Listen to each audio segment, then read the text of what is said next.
Hi guys, welcome to alpha beta. My name is Amar और हम पढ़ रहे हैं फ्यूचर कॉन्टिन्यूअस। जो भी सेंटेंस हमारा रहा होगा पे खत्म होगा वो हमारा फ्यूचर कॉन्टिन्यूअस कहा जाएगा और जिसके अंदर हम इस्तेमाल करने वाले हैं will be plus first form plus ING का। यस, आप ध्यान से देखेंगे तो आपको मिलेगा सिर्फ विल, नॉट शैल।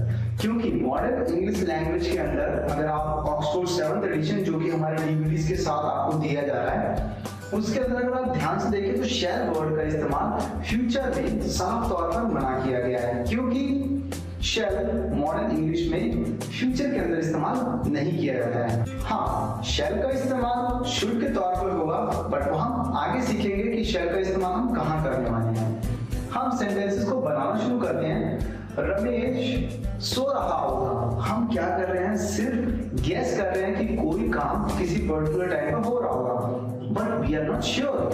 तो जहां पर भी हमारा रहा होगा वर्ड आएगा वहां पर हमें ये मान के चलना है कि हम फ्यूचर कॉन्शियस का सेंटेंस बना रहे हैं, प्लस हमारा रूल होगा will be plus first form plus ING.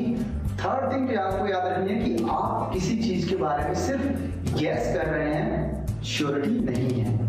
Ramesh सो रहा होगा, रमेश के लिए हम यूज करेंगे उसका नाम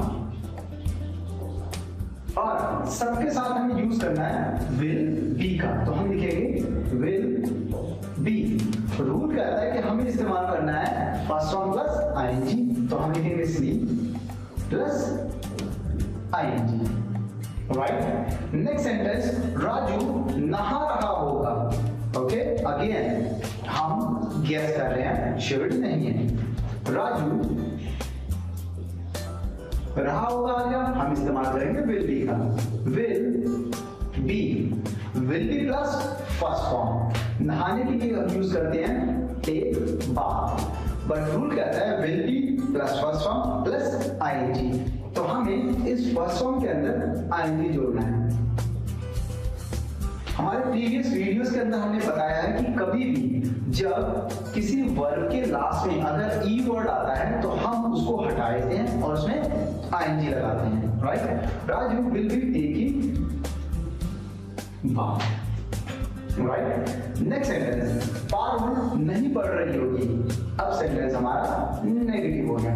पारुल के लिए हम उसका नाम यूज करेंगे पारुल।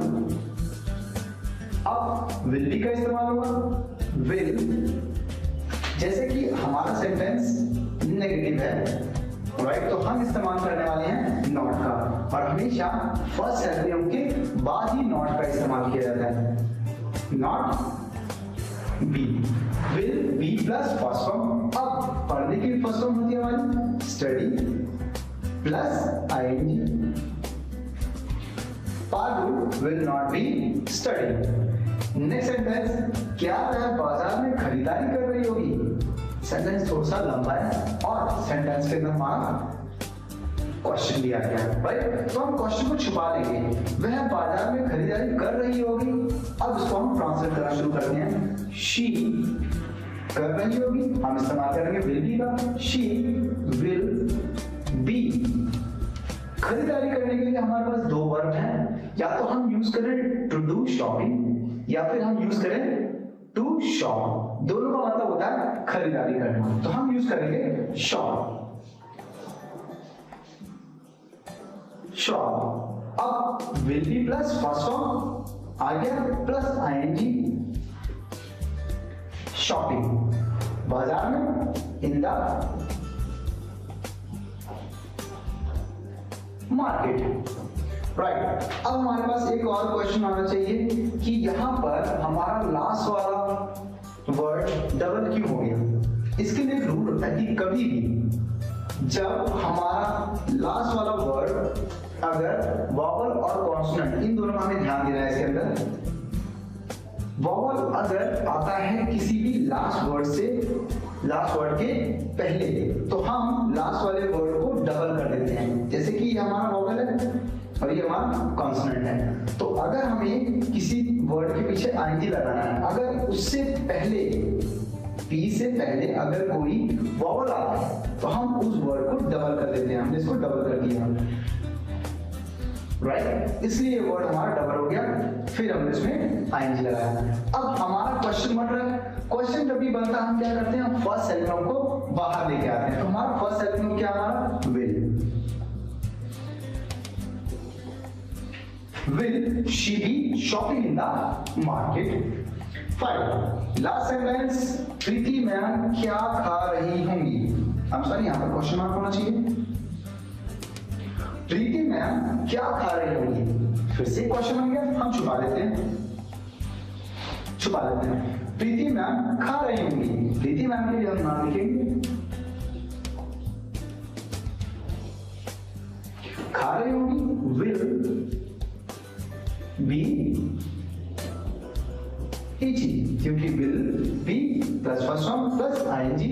अब हम इस्तेमाल करेंगे क्वेश्चन का। क्वेश्चन कैसे बनाते हैं, फर्स्ट एलिमेंट को बाहर ले जाते हैं। फर्स्ट एलिमेंट क्या हमारा, will।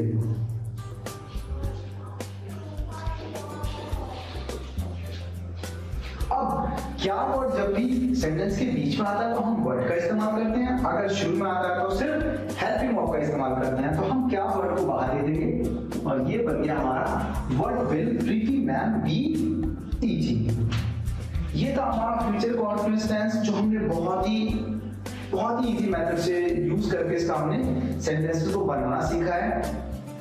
हम हर बार एक ही पैटर्न को फॉलो करते हुए सेंटेंस इसलिए बनाना सिखा रहे हैं क्योंकि हम नहीं चाहते कि आप उस चीज को बहुत ज्यादा इजीली या कैजुअली आप लें। और जाहिर सी बात है, जहां हम सेंटेंसेस को और इंग्लिश को कैजुअली लेना शुरू करते हैं वहां पर थोड़ी सी मिस्टेक्स आ जाती हैं। So try to practice a lot. अगर हम प्रैक्टिस कर रहे हैं तो आप कैजुअली लेंगे, हर चीज ठीक रहेगी।